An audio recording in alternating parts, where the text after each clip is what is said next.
ശ്യാമേ, ഞാൻ ഇറങ്ങാൻ പോണേ. ദേ ഞാൻ ചോറെടുത്തു. തോരൻ കൂടി പാത്രത്തിൽ എടുത്താ മതി. ഉച്ചയാകുമ്പോ ആരുടെങ്കിലും വണ്ടി എടുത്തോണ്ട് ഞാൻ വരാം. വെറുതെ ഒന്നും കെട്ടിപ്പൊതിഞ്ഞോണ്ട് പോകണ്ട.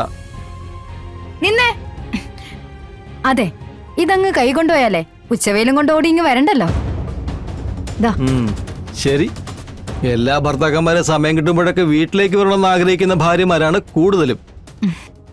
പക്ഷെ വീട്ടിലേക്ക് വരാൻ ആഗ്രഹിക്കുന്ന ഭർത്താവിനെ മാക്സിമം തടയുന്ന ഒരു ഭാര്യയെ ഇവിടെ മാത്രമേ കാണാൻ കഴിയൂ.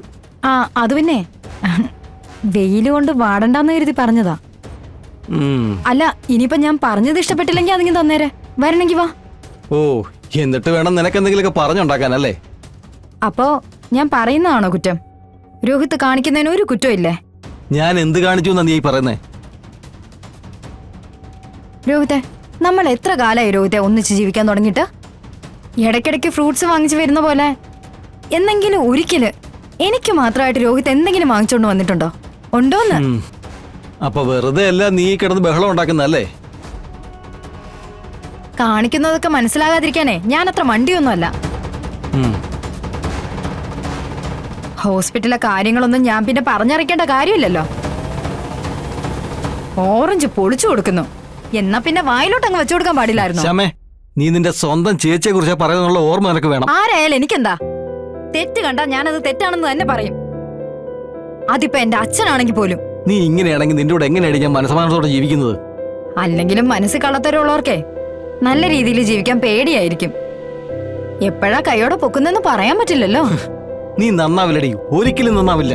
ആരുടെ കൂടെ ചേർന്ന് പോകത്തുമില്ല. കാരണം നിന്റെ മനസ്സ് അത്രയ്ക്ക് ദൂഷിച്ചതാ. വിഷവാടി നിന്റെ ഉള്ളിലുള്ളതെല്ലാം. അത് ഒരു കാലത്ത് മാറാനൊന്നും പോകുന്നില്ല. അതൊന്നും നിന്നേ, ഇപ്പൊ വരാവേ.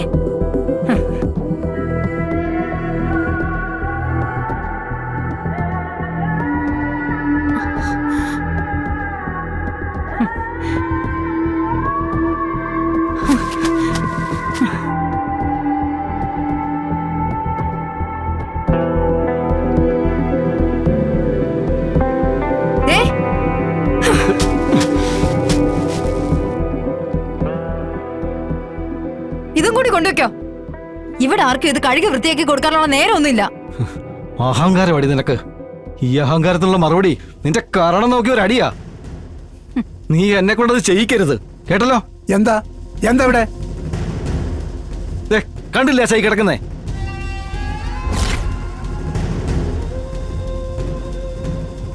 ശാരികയുടെയും കുഞ്ഞിന്റെയും കാര്യം പറഞ്ഞ് നിങ്ങൾ തമ്മിൽ അടികൂടണ്ട.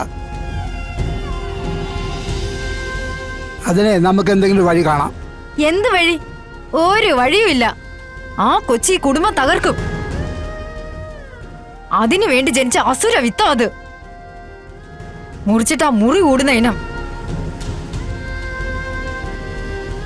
വയറ്റിൽ മുളച്ചപ്പോഴേ ഈ വീട്ടിലെ ഗ്രഹനാഥയെ അങ്ങ് ഇറക്കിക്കൊണ്ടുപോയി. ഇനി ആരെയൊക്കെ ആ കൊച്ചി ഈ വീട്ടിൽ നടിച്ചിറക്കുന്നതെന്ന് ദൈവത്തിന് മാത്രമേ അറിയൂ.